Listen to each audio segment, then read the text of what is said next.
If you love making earrings or selling earrings or wearing earrings, I think you'll enjoy this project. It's all based around making wire spirals, and they're my favorites. I just love using wire to create spiral shapes. So I hope you enjoy the inspiration. There's lots of suggestions and variations for you to get involved and make your own. So here are just a few of the shapes that I came up with, but I can tell you there are many more, and I'm sure you can come up with your own varieties. So I'm going to be using 1.5mm aluminium wire. I don't always use this for earrings, but I thought it would stand out a bit more. Basically, you can use any wire of your choice as long as it's sort of 0.8mm and above. So with the end of the wire working from a spool, I'm going to start off by creating a little small circle with the ends of my round nosed pliers. Now if your circle is not completely sort of round, cut the end off, put your pliers back in, and where the curve of the circle is, that will create a much sort of rounder sort of starter circle to begin with, because you're going to wrap that wire, push the wire around that initial circle, and if it's not round, you're going to get an oval. So hold it in your flat nose pliers and then push the rest of the wire around. Now if you want a little bit of a gap or a space around this spiral, you can see I'm keeping my fingers very near to that wire so it can't go anywhere else. It's got to go around itself, and then I come back in and cut it off. I mean, spirals can be, your own versions. You don't have to have the gap. You can keep them quite tight, but I'm just showing you this is one way of connecting spirals together. So I've pushed the wire back through the hole of that first spiral. This time I'm making like a head pin. So it's just a little hook, squeeze it together, and then making a very, very tight spiral, a very small one, which I'm going to fold or turn to a right angle, 90 degrees, to the wire that I'm working on. And then I'm going to leave a tail. A tail, it depends how big you want the spiral to be, but a tail of about 5 inches, something like that, depends how big you want that spiral. And then I go to the other end, and then again I create another spiral. So a little circle, push the wire around itself in concentric circles, then leave that gap. Just do this very slowly so you can really control the space, an even space. And then as it gets bigger, you can wire it round itself. So you've got the contour to wrap it round. And that will sit on top of the first spiral. Now I'm just going to make a link at the top of the first spiral. And you can see how that's one spiral linked to another spiral. And you can go on like this and keep linking in this way. I'm showing you this because it is a way of creating a nice sort of interlinked earring. It can also be a way of creating a bracelet linking system. So again, I'll do one more. This time like a little head pin, because this is going to go behind. So fold it. This time I'm going to make a smaller spiral, so I'm leaving less wire, about 4 inches. And then start at the other end. Make a little circle and start spiraling again. And just keep going, create that little space again, and then bring it in. So earrings can be made like this if you like this look, which I think is quite interesting because it's got this lovely movement to it. It's connected, but it's sort of got movement. And there's something about earrings that you do like, you know, it's nice to have that movement. You can see how it tessellates. So that's an idea, but that's just showing you how to create spirals. Now we'll go on to just a basic spiral or 2 spirals for a larger earring, a sort of hoop earring. So again, start off with your round nose pliers, little circle. So once you practice this, you'll really get the hang of it. You'll be doing it without having to think. It's just practice. So this, I'm making a tight spiral, and I'm creating that space again. And you get this lovely sort of snail shell look. So I'm making, you don't have to make the space, but I like the space. It means as an earring, you can see, you know, the gap. So you want to do 2. Always when you're making earrings, work in tandem. So you make one, you make the other. You never finish it off. You just go backwards and forwards, doing each stage. And that way you're more likely to get them looking similar. And also the size has to be the same. So here I am making the second earring. Just to check the size, I'll put it on top of the other one, check it's the same size. It doesn't have to be perfect. I mean, these are handmade earrings. Your ears, luckily, are further enough apart. No one's going to sort of see the slight difference. So once you've got those 2 pieces done, make the links at the top. And they are now the 2 pieces. Now these can be suspended off an ear wire. They're ready to go. What I would do is just temper them, toughen them up. Use your whammer hammer and just stroke hammer. Don't bash them hard. What you want is just to, the center you can bash down, but the sides just stroke out. And the difference this will make is that they will be work hardened and they won't fall apart. If you don't do this, you might find that after a couple of wears, you know, they get hooked on something and they sort of fall apart. You want to make something that will last.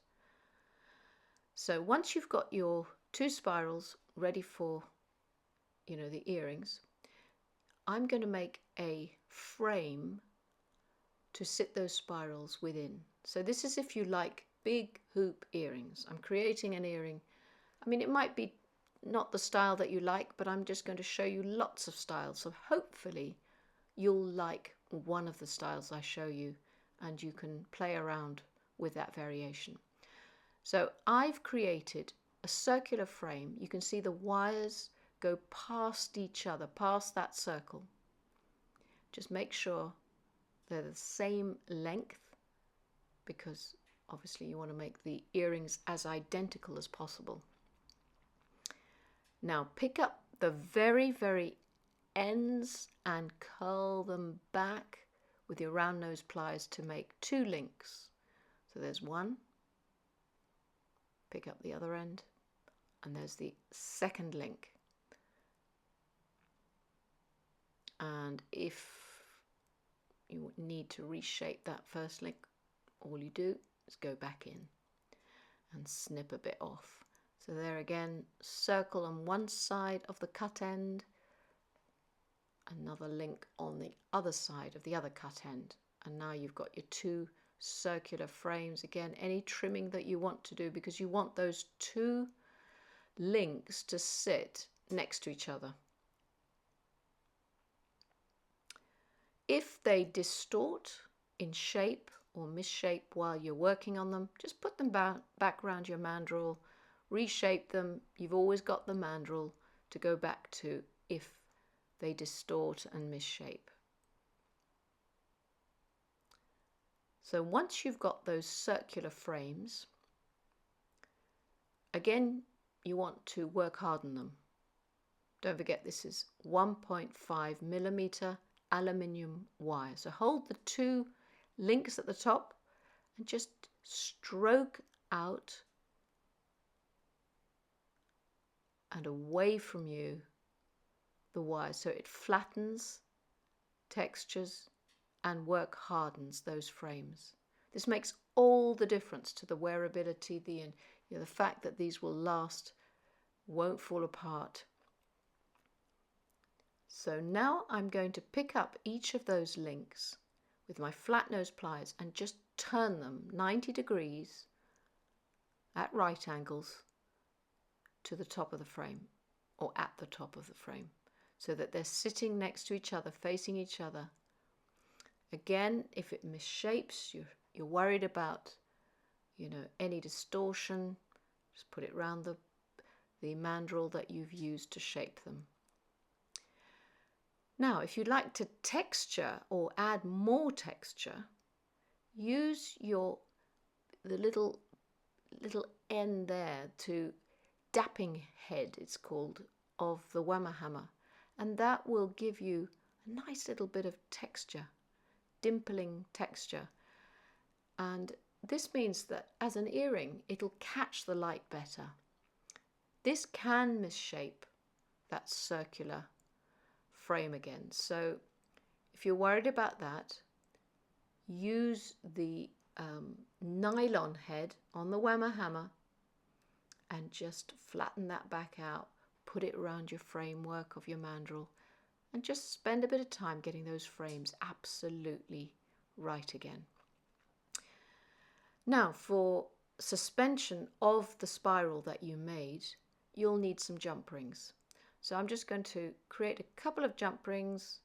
You know how to make jump rings. I've got a whole video on jump rings. So I'm just putting one jump ring on to see how that hangs. And so you'll have to test this yourself, depending how big the spiral is, depending how large the frame is. I think it's hanging too high on my frame. So what I'm going to do is add one more jump ring. So here we go. So we've got 2 jump rings. That works better. So you'll have to just experiment. So turn the top of your spiral to a right angle, put on 2 jump rings, and you'll find that they'll hang more central in your frame.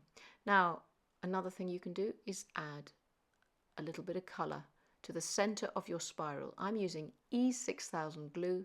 Any glue will do that you have to hand that will hold whatever you're going to glue at the centre. So I'm just putting a bit of glue at the centre of the spiral on each of my spirals that I made.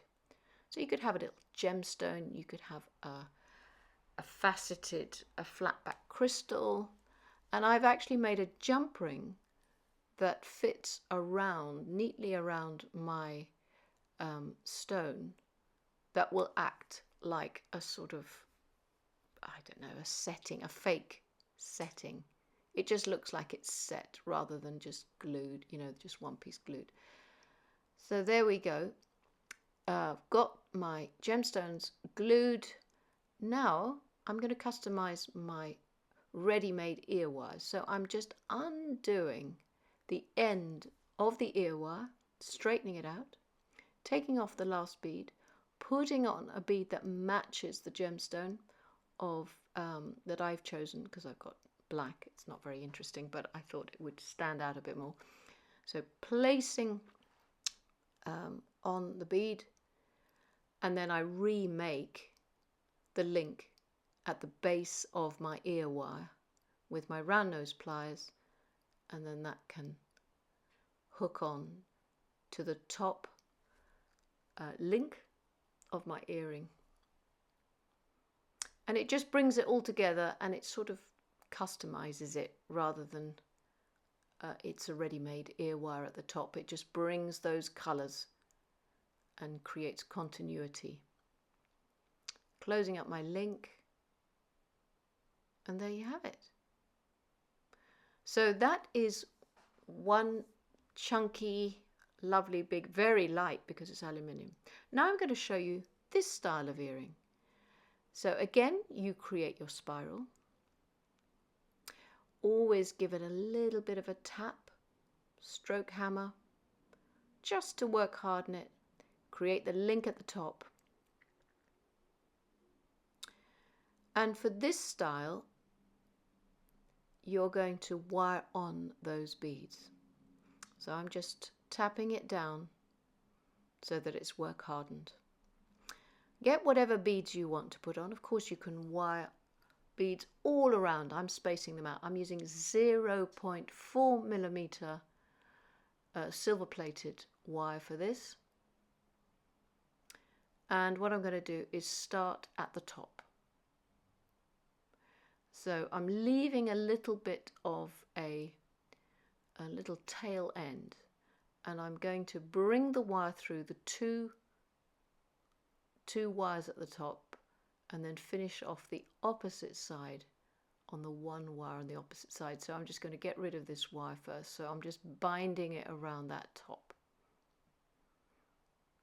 because that's where the spiral is open and it's a bit weak at that top because it's open. So I just also want to make sure that there's no gap there. It's held in place. It's a bit like sewing it together right at the top. And then I can start adding my beads. So I'm adding my first very, very small, it's 0.4, it's a 4 millimeter bead. It's a very small bead. You can use seed beads for this if you want to. You could bead the whole of the outside of the framework.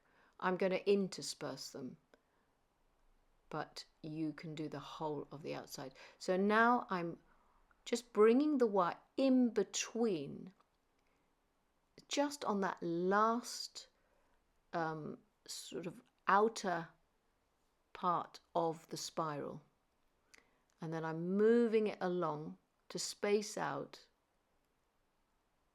these beads that I want to put on and intersperse around the framework. And you have to sort of hold it, keep it quite tight so that it's not loose.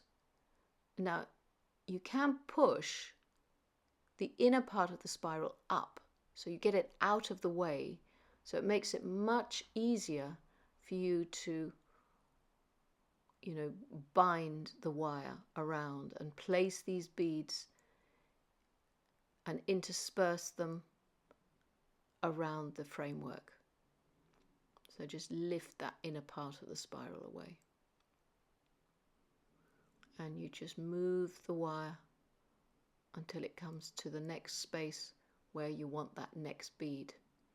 I'm doing this very fast, but you can spend a bit more time getting them a bit better, the spacing a bit better.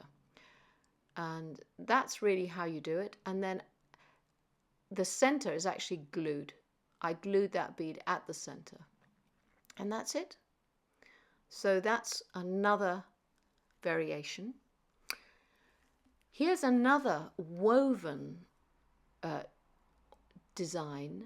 So I've made my open spiral. I create the top, the link that goes onto the ear wire. And you can make this a longer sort of top end. You know, it's really up to you how big you make these, how small you make these, what wire you're using. Again, work hard and make sure it's not going to fall apart. Just give the center a bash, and then the rest is very much a sort of soft stroke hammer so that the whole framework stays together and doesn't distort.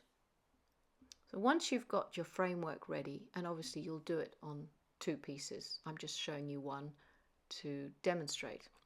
I've got the 0.4 millimeter binding wire. I've got a nice long length, and I'm going to start off by binding it around the top near that link, and I'm going a few times round. I've left a bit of a tail. I'm just scooching it up so it's nice and neat, because you can see all your workings on these. So I'm just going to finish off that little tail end so that it's neat, and wrapping it around right at the top. And once you've got to the top, just cut off that protruding end so you've got nothing projecting. And then go back to your framework, and now you're going to start wrapping to the next bit of the spiral. So I'm bringing the wire around, and I'm going to do a complete loop and then back. So I've gone onto a bit of the inside of the frame of the spiral, and then a complete loop back to the opposite side, and then back into the next piece. And you go backwards and forwards, backwards and forwards. You create these sort of V shapes, and you'll go round the whole of, well, you don't have to go around the whole of the frame, but it just gives this nice sort of delicate weaving look to the piece. Make sure it's as neat as you can get it. So I'm going back in, completely around, so it doesn't slip, the wire doesn't slip, and then back to the opposite side of the outer frame, and then completely around to secure it, and then you keep going until you fill up and use up the wire, fill up your frame. Once you've done that, you see there it is, you can finish off by tweaking. So you put the tips of your chain nose pliers, I'm sorry, my hands, horrible hands are in between, but you're tweaking now. Tweaking, and it means you're just giving it a little bit. It's a little bit of a twist, and you can see how that will take up the slack and create a nice little bend and neaten it up. The next earrings are quite bohemian. I rather like them. You have dangles on them. So again, create your spiral, hammer that to work hard in it. It can be any size that you want, large, small, whatever. Create the top link as before with your round nose pliers. And once you've got your frameworks, both of them, and you're happy with them, you're going to get some 0.4mm wire. And again, the weak part of this frame is that top. So you just want to bind the very top link to the outer frame. And you only have to put in, it's a bit like a few stitches, of this very fine binding wire. Just wrap it around the top, make sure it's not going to open up at that point. Because if it catches on something, it catches on your hair, on a scarf or whatever, it will be pulled apart and distorted. So just bind that little top area. It's definitely worth doing this because it'll last, the whole earring will last forever. And then just tap it down. Just gently tap that binding down and that will hold. So now you've got a solid frame. Obviously you do 2 of them for earrings, but it works well as a pendant as well. And then I'm going to use 0.8 of a millimeter for the linking sort of area at the base. So I'm making a circle and then another circle on the same bit of wire, leaving a gap, and then placing the round nose pliers again a little bit along and making the third circle. So I've got 3. If you have a very, very big spiral, you can make maybe 5 circles, but I've just done 3 in a row. I'm just going to tap them down so that they can just flatten them. And I'm using the nylon head of my whammer hammer. and just checking nothing's opened up, the links are completely closed, they're flattened, and then I'm just going to curve it slightly because it's going to be wired to the base of that spiral. So using 0.4 of a millimeter for all my binding, I'm going to hold those 3 little circular loops that are in a row. I'm going to start with the center of my 0.4 and the center circle of that 3 loop piece, and I'm going to bind that center, and it's going to be bang opposite the top link. I want that to be centralized.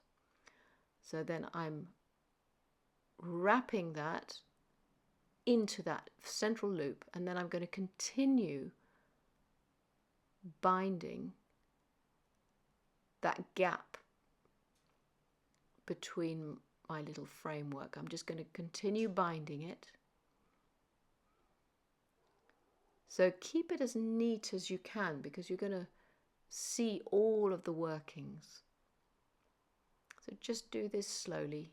Don't have to do it as fast as me. And once you've bound it all, you can just tap it down to make sure that it's flat, there's no protruding ends, and you've got these 3 loops now suspended at the base of your framework. And then it's really up to you what you want to suspend off them. So, you know, I will leave you to think if you want little crystals, if you want gemstone beads or pearls. Now here's another idea. I'm using 0.8 of a millimeter silver plated copper wire, and I'm just making a little sort of like a head pin so it's nice and tight to create this tight spiral. I'm making lots and lots of little tight spirals. This is called a cascade earring. So there you are, small little spiral, it's tight, you haven't got the gap, and I make lots of those. Probably 6 to each earring. I would say about 6, depending on how long you want these dangly earrings to be. But make lots of those. You need ready-made ear wires, and then all you're going to do is open the base of the ready-made ear wire, hook in some leftover chain. So I've got a chain that will fit the links of my spirals. So do that on both. You're just going to suspend this chain, and really the length of the chain is completely up to you. If you like long dangly earrings, or you know, if you want them shorter, I'm going to leave it to you. But all you have to do is open each of the top links of your spirals and link them onto the tops of the ear wires and into the chain. So when you're making something like this, I would work in tandem. I would work on one earring, then the second earring, and that way you can be absolutely sure that they're going to be similar. So I'm going 3 links down, putting another one of those top links of those spirals in, then move to my second earring, 3 links down, put the other one in. Otherwise you forget. If you just make one and finish it, you're going to be constantly looking back at the other one and saying, oh, did I leave 3 links in between or 2 links? So basically just go backwards and forwards from, you know, to each bit of chain, and that way you'll make this cascade of little spirals, and this is a very lovely earring. The last one I'm going to show you is this sort of elegant spiral. It's on one piece of wire. So start off with a little hook like a head pin, spiral around that. So you've got a centerpiece that you can glue something onto. It could be a little gemstone. It could be, I've actually got 0.8 of a millimeter of my gold plated wire, made a tight spiral, and I've glued that to the center because I do like two-tone jewelry with, you know, gold and silver. So there's my spiral. Now I'm going to keep quite a long length, as you can see, coming out from the top of the spiral, and then I bend that so it's centralized to the spiral.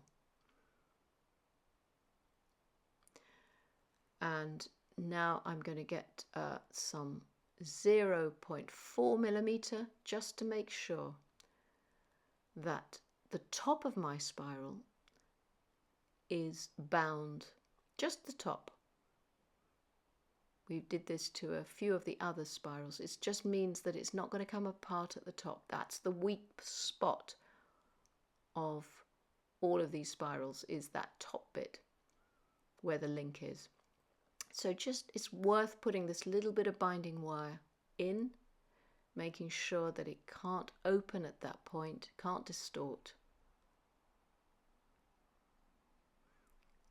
So bind that in, and then once you've just done a few little bindings, don't have to do very much, that will just hold it. Flatten it down with your pliers, then just give it a, I'd give it a tap as well on my steel block with my hammer, because that just flattens out anything. I don't go hard on it, it's very much just a stroking motion. So now it's work hardened and it will be strong. So do this for both earring. So you've got this sort of tail end, projecting end. Work out how long you want that earring to be, and then create a link, top link at the top. So there's my centralized link at the top of my earring. So that's the length I've chosen. And to get the twist in the top of this earring, use your planishing end of your whammer hammer and hammer and flatten so that you've completely spread and flattened just that bit. You can see how flat it is now. It's work hardened and it's flat. To create the twist, you hold, I'm using my chain nose pliers on one end of the flattened wire and my flat nose pliers on the other, and I'm pulling and twisting very slowly, sort of about 1, 2, 3 times to get a lovely little twist in the stem. And that is great for an earring because it catches the light. You can see that little twist there. It work hardens it and it catches the light. And those are the earrings with the glued gold wire spirals at the center. So I do hope you haven't fallen asleep with all these earring designs, but you can see spirals are just wonderful for lots of earring makes. Thanks for watching.